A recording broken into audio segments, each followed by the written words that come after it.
Dear students, myself Dr. Ashish Garg, Associate Professor in Chemistry, SEET, R.N. Ruia Government College, Ramgarh Shekhawati, district Sikar, Rajasthan. बच्चों, BSc part second organic chemistry में हमने topic start किया हुआ है ethers and epoxides. So this is the part 23। मैंने part 21 and 22 दोनों के अंदर केमिकल रिएक्शंस, ईथर की केमिकल रिएक्शंस, और मैं आपको बच्चों एक बात फिर बता दूं, मैं हर पार्ट में एक बात बता रहा हूं कि ईथर का मतलब है डाई इथाइल ईथर।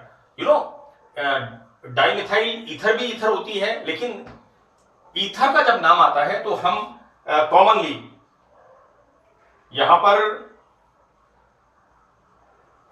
मैंने यूजर पे लिखा है कि you know it's very important part कि डाई इथाइल ईथर को ईथर के नाम से जाना जाता है and it's a very good solvent, it's a neutral solvent. Ether is a neutral solvent, ether is a stable compound, right. We start our next reaction, 13th reaction, इसकी 13वीं reaction. बच्चों, बेसिकली क्या होता है कि ईथर्स बेसिस से non affected, क्षारों के साथ इसकी कोई रिएक्शन नहीं होती, लेकिन एल्काइल लिथियम, बच्चों this is the you know alkyl lithium, this is the alkyl sodium we are using here.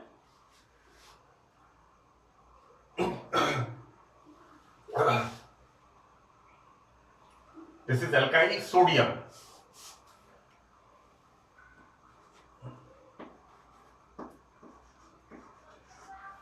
क्योंकि कॉमनली लिथियम का जब ऑर्गेनोमेटलिक कंपाउंड की बात आती है तो alkyl lithium, you know alkyl sodium, lithium first A group element, right.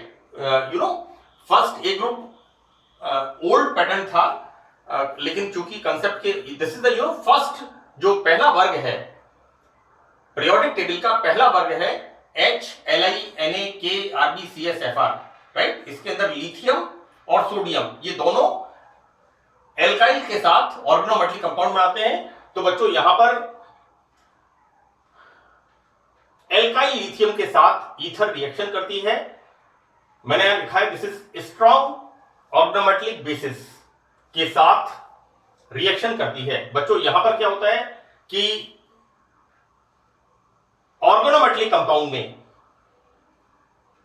जब भी ऑर्गेनोमेटलिक कंपाउंड का नाम आता है तो ऑर्गेनोमेटलिक कंपाउंड्स की डेफिनेशन होती है कि कार्बन अपने से कम विद्युत ऋणी धातु के साथ बंध बनाता है। और यहां एक चीज बहुत इंपॉर्टेंट है, metal carbon bond, right, MC metal carbon bond, right. अब चूंकि यहां पर मेटल कार्बन बॉन्ड के अंदर चार्ज का सेपरेशन होता है तो it's highly reactive. Here this methyl group is act as a carb anion, और मैंने लिखा है बच्चों this is basis, right. Now यहां पर एल्काइल सोडियम के साथ डाइथाइल ईथर की रिएक्शन, तो बेटा यहां पर क्या होता है कि ईथर के दोनों तरफ जो इथाइल ग्रुप होते हैं इसके अंदर जो टर्मिनल कार्बन होता है this is the beta carbon, this is the ethereal oxygen and this is alpha and this is beta. तो बेटा ये जो बीटा हाइड्रोजन होती है इस पर ये कार्बेनियन, मैं इसको इसलिए कार्बेनियन बोल रहा हूं बिकॉज कार्बन के ऊपर नेगेटिव चार्ज है ना। हमें इसको ऐसे कहना चाहिए कि ये जो एल्काइल सोडियम का जो नेगेटिव सिरा है it becomes not like this, this is like this. It's okay now. This is partially negative and partially positive. It's okay now. ये ज्यादा करेक्ट है। तो ये बच्चों इस बीटा हाइड्रोजन के साथ रिएक्ट करता है and formation of alkene, right. Now here formation of ethylene, formation of ethylene, right. And you know जो हमारा एल्कोहल बनेगा C2H5ONa, this is the sodium salt of, this is the sodium salt of alcohol, that is sodium ethoxide, right. यहां पर organometallic compound के साथ ether reaction करती है और एल्केन एंड एल्कीन्स का सिंथेसिस यहां पर होता है। Now this is the it's very very important. यहां पर ये रिएक्शन बच्चों होती है ऑटो ऑक्सीडेशन, स्वतः ऑक्सीकरण। बेटा क्या करते हैं कि ईथर की जो बॉटल होती है, ईथर की बॉटल की हम कोशिश ये करते हैं कि पूरी भरी हुई रहे, कंप्लीट फिल रहे, क्योंकि ईथर की बॉटल अगर खाली होगी तो उसके अंदर वायुमंडलीय ऑक्सीजन होगी और ये वायुमंडलीय ऑक्सीजन ईथर के साथ रिएक्शन करती है, यानी लाइट एंड एयर में खुला छोड़ने पर सेल्फ ऑक्सीडाइज होती है, इसका स्वतः ऑक्सीकरण होने लगता है। और बच्चों एक यहां पर अनस्टेबल पेरोक्साइड, इसका फॉर्मेशन होता है। See this is the diethyl ether react with oxygen in the presence of sunlight. Now here formation of ether peroxide. See beta CH3 CH2 OCO CH3, यहां 1 and 2 it will form ether peroxide. Clear बच्चों? यहां एक बहुत important चीज ये होती है कि ये पेरोक्साइड्स जो ईथर में बनते हैं, राइट, ये जो peroxides in these are the explosives, right, यानी वायु में अगर हम ईथर को खुला छोड़ते हैं तो यहां पर ईथर पेरोक्साइड्स का फॉर्मेशन होता है और ये पेरोक्साइड्स जो होते हैं इन लिटिल अमाउंट, बहुत थोड़ी मात्रा में बच्चों, ये यहां पर एक ब्लास्ट हो सकता है, एक्सप्लोजन हो सकता है। तो यहां पर पहले जब हम हाफ फिल्ड बॉटल होती है ईथर की, तो हम यहां पर बच्चों ये टेस्ट करते हैं कि इसके अंदर पेरोक्साइड होता है या नहीं होता है। हमें सबसे पहले ईथर को यूज करने से पहले ये टेस्ट करना चाहिए, अगर ईथर की बॉटल कंप्लीट फिलअप नहीं है तो। एक बात, दूसरी बात, ईथर की बॉटल को ओपन करने से पहले इसका बॉइलिंग पॉइंट है 31-32 डिग्री सेंटीग्रेड, यानी in the summer time, in the month of April, May and June, ये 3 मंथ के अंदर commonly temperature 40 to 45 degree centigrade, it's a common temperature in Rajasthan, है ना। राजस्थान में टेम्परेचर बच्चों 48, 49, 50, यानी चूरू में 50 डिग्री सेंटीग्रेड तक भी रिपोर्ट होता है ना। और ईथर का बॉइलिंग पॉइंट कितना है? 31 और 32 डिग्री सेंटीग्रेड। ऐसी स्थिति में होगा क्या कि अगर हमने ईथर की बॉटल को खोल लिया, ईथर एकदम बंप करती है, एकदम blast, it's like bumping.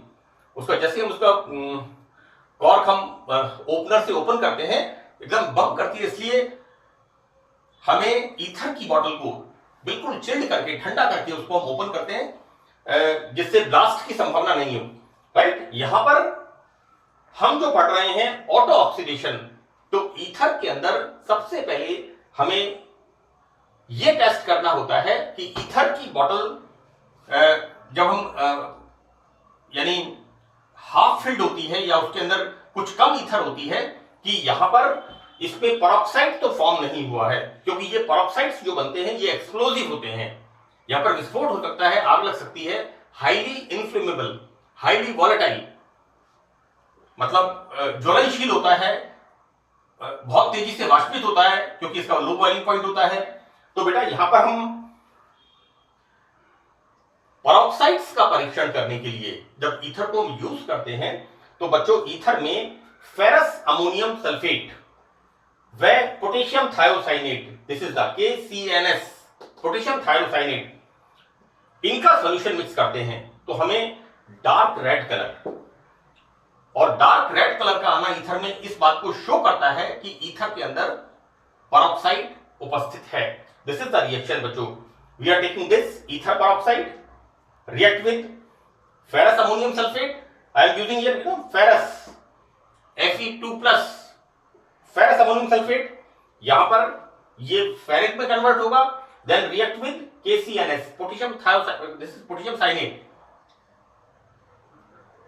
this is potassium thiocyanate, as sulfur आ गया, this is the react with potassium thiocyanate and formation of this ferric thiocyanate। बच्चों यहां पर ऑक्सीडेशन स्टेट है +3, यहां पर ऑक्सीडेशन स्टेट है +2 ferrous, this is the ferric thiocyanate and ये बच्चों होता है डार्क रेड कलर।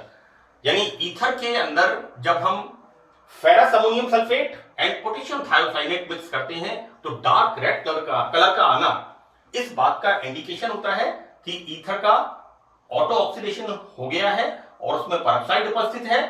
इसलिए हम जब पेरोक्साइड की उपस्थिति कंफर्म हो जाती है तब करते क्या है, उसके साथ हम कंसंट्रेट H2SO4 के साथ इसको डिस्टिल करते हैं। एक बात, या तो हम इसको ईथर में कंसंट्रेट सल्फ्यूरिक एसिड मिलाते हैं और उसको डिस्टिल कर लेते हैं।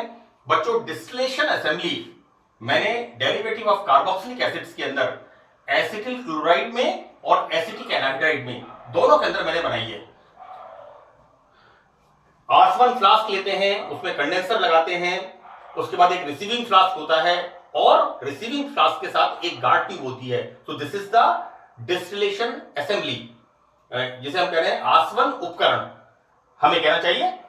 या फिर हम यूज करते हैं बच्चों फेरस आयन के साथ इसकी रिएक्शन कराते हैं, इस फेरस आयन के साथ, और इसको आपको कंफर्म करते हैं कि पेरोक्साइड इसमें ना बचे। नाउ ईथर में पेरोक्साइड नहीं बने, इसके लिए ईथर में थोड़ा सा क्यूप्रस ऑक्साइड, राइट, अगर ईथर की बोतल में हमने थोड़ा सा यूज कर लिया है तो इसमें थोड़ा सा क्यूप्रस ऑक्साइड मिक्स कर देते हैं, जिससे ईथर में पेरोक्साइड का फॉर्मेशन रुक जाता है। तो बच्चों auto oxidation is very very important. यानी ईथर की बोतल में अगर हम ईथर को यूज कर लेते हैं तो सबसे पहले ये जरूरी है कि हम इस बात का टेस्ट करें कि ईथर के अंदर पेरोक्साइड तो फॉर्म नहीं हुआ है, क्योंकि ये पेरोक्साइड एक्सप्लोजिव होता है। और जैसा मैंने आपको बताया कि किस प्रकार से यहां पर dark red colour by the reaction of ferrous ammonium sulphate and potassium thiocyanate, dark red colour का इंडिकेशन है कि इसके अंदर ये ईथर पेरोक्साइड उपस्थित है। ठीक है, तो बच्चों दिस इज द टेस्ट। और ईथर के अंदर पेरोक्साइड का फॉर्मेशन नहीं हो तो we mix in a little amount cuprous oxide. This reaction is very very important, right. जैसे क्लोरोफॉर्म के अंदर हम पढ़ते हैं कि फॉस्जीन गैस का फॉर्मेशन होता है, and phosgene second world war के टाइम में जब द्वितीय विश्व युद्ध हुआ था तो रासायनिक हथियारों के रूप में फॉस्जीन गैस का यूज किया गया था। और फॉस्जीन गैस का एक सबसे जो सीरिया, जॉर्डन, गल्फ के अंदर इराक ने यूज किया था फॉस्जीन का। तो बच्चों फॉस्जीन का एक इंपैक्ट होता है ह्यूमन नर्वस सिस्टम पर। ये ह्यूमन नर्वस सिस्टम को एक तरह से संवेदनहीन बना देता है, कोई उसमें सेंसेशन नहीं होता। इसलिए एक बहुत बड़ा मतलब एक ड्रॉबैक होता है इसका। तो इसका एक बड़ा फॉस्जीन गैस का एग्जैक्टली यहां पर जिस प्रकार मैंने आपको बताया कि क्लोरोफॉर्म से फॉस्जीन गैस बनती है और वो डेंजरस होती है, इसी तरह से ईथर के अंदर पेरोक्साइड बनता है। और ये पेरोक्साइड हम किस प्रकार रिमूव करें, by using concentrate sulphuric acid number 1 and number 2 ferrous ion के साथ इसकी रिएक्शन करा के हम इसको रिमूव करते हैं, right. So this is the auto oxidation. Now next method इसमें है गीसेल्स मेथड। बच्चों ये बेसिकली ईथर में एल्कोक्सी ग्रुप का एस्टिमेशन है, राइट। यानी ईथर में जो एल्कोक्सी ग्रुप है, मिथॉक्सी है, इथॉक्सी है, या किस प्रकार का एल्कोक्सी ग्रुप है, इस बात का एस्टिमेशन होता है। हाँ, करते क्या है हम इसके अंदर कि ऑर्गेनिक कंपाउंड, नेचुरली हम ऑर्गेनिक कंपाउंड क्या ले रहे हैं, ether, right. This is the methyl phenyl ether. N पहले आएगा, पी बाद में आएगा, MnOP, that methyl phenyl ether. तो बेटा यहां पर सबसे पहले हम जो ऑर्गेनिक कंपाउंड है उसके हम एक एग्जैक्ट अमाउंट हम लेकर के उसमें मिलाते हैं हाइड्रोआयोडिक एसिड। यहां पर हमने लिया है मिथाइल फिनाइल ईथर, राइट। और यहां पर एक्सिस, दिस हाइड्रोआयोडिक एसिड, ये हाइड्रोआयोडिक एसिड हम अधिक में एक्सेस मात्रा में लेते हैं और 130 डिग्री सेंटीग्रेड पर बच्चों यहां पर ये जो CH3I फॉर्म होता है, एल्काइल आयोडाइड, ये जो फॉर्म होता है बच्चों, ये डिपेंड करेगा एल्काइल ग्रुप के ऊपर। ये मिथाइल है, इथाइल है, राइट। हम यहां पर किसका एस्टिमेशन कर रहे हैं, किसका, मैं बताता हूं आपको आगे इसमें बच्चों कि ईथर के प्रोसेस में जो एल्काइल आयोडाइड बनता है उसकी वाष्प को हम एल्कोहलिक सिल्वर नाइट्रेट सॉल्यूशन में पास करने पर बनेगा AgI। बच्चों ये जो बनेगा हमारे पास, ये alkyl iodide, we are taking here methyl, तो मिथाइल आयोडाइड। अगर इथाइल लिया है then formation of ethyl iodide. और इसको बच्चों हम क्या कर रहे हैं, यहां पर सिल्वर नाइट्रेट का एल्कोहल में सॉल्यूशन बनाते हैं, राइट। और उसके अंदर जब हम इसको दिस मिथाइल आयोडाइड, इसकी वेपर्स को जब हम एल्कोहलिक सिल्वर नाइट्रेट के सॉल्यूशन में पास करते हैं तो बच्चों यहां पर फॉर्मेशन होता है, दिस इज द प्रेसिपिटेट। यहां पर AgI का, सिल्वर आयोडाइड का प्रेसिपिटेट बनता है, राइट। और ये जो सिल्वर आयोडाइड का प्रेसिपिटेट बनता है इसको हम ड्राई करते हैं।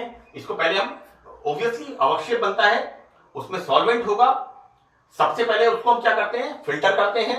फिल्टर करके उसको ड्राई करते हैं और सिल्वर आयोडाइड का जो वेट आता है उससे हम कार्बनिक अणु में उपस्थित मिथॉक्सी ग्रुप, जैसा मैंने आपको बताया, यहां पर सिल्वर आयोडाइड के वेट से पहले हम फिल्टर करते हैं, फिर उसको ड्राई करते हैं और फिर सिल्वर आयोडाइड का हम वेट करते हैं। बेसिकली क्या करते हैं कि सिल्वर आयोडाइड को बच्चों एक जैसे डेसिकेटर में, वैक्यूम डेसिकेटर में P2O5 के साथ रखते हैं, जिससे इसके अंदर से मॉइस्चर या जो भी कंप्लीट ड्राई हो जाए, because P2O5 is a very good dehydrating agent, right. हम जो वैक्यूम डेसिकेटर होता है उसके नीचे थोड़ा सा P2O5 लेते हैं और हम अपना सिल्वर आयोडाइड का प्रेसिपिटेट उस पर रखते हैं, वो कंप्लीट उसके अंदर से नमी को सोख लेता है। तो बच्चों यहां पर बने हुए सिल्वर आयोडाइड के वेट को तोलकर ऑर्गेनिक मॉलिक्यूल में जो मिथॉक्सी ग्रुप है, एथॉक्सी ग्रुप है, या मैंने जैसा कहा एल्कोक्सी ग्रुप अगर इसमें होता है तो उसका हम एस्टिमेशन करते हैं, right. We are taking here ether organic compound in an exact amount, react with excess HI at 130 degree centigrade. यहां पर क्या बनेगा, एल्काइल आयोडाइड। और बच्चों इस एल्काइल आयोडाइड की वेपर्स को एल्कोहलिक सिल्वर नाइट्रेट में पास करते हैं, तो बच्चों यहां पर फॉर्मेशन ऑफ AgI। और AgI को हमने क्या किया, इसको फिल्टर करके इसको ड्राई करते हैं अच्छी तरह से, और ड्राई करने के बाद इसका वेट करते हैं और इसके वेट से हम इस बात का पता लगाते हैं कि इसके अंदर किस प्रकार का एल्कोक्सी ग्रुप उपस्थित है। So this is the estimation, Zeisel's method. ये एस्टिमेशन ऑफ, मैंने आगे लिखा है estimation of alkoxy group, correct.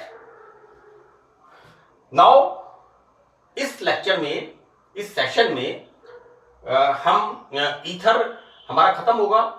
Then next we start epoxides in the part 24, right. हम एपॉक्साइड्स, ऑक्सीडेंस को स्टार्ट करेंगे।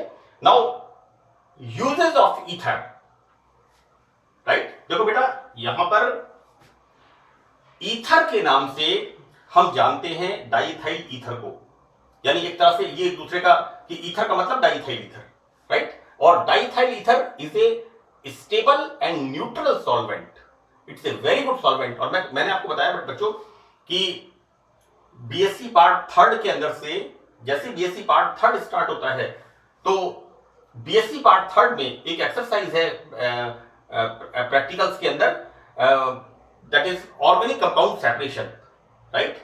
अगर दो ऑर्गेनिक कंपाउंड्स मिसिसिबल हैं, मिले हुए हैं आपस में, या हम उनका मिक्सचर जब हम लेते हैं बच्चों, तो यहां पर अगर ऑर्गेनिक कंपाउंड सेपरेट करने के लिए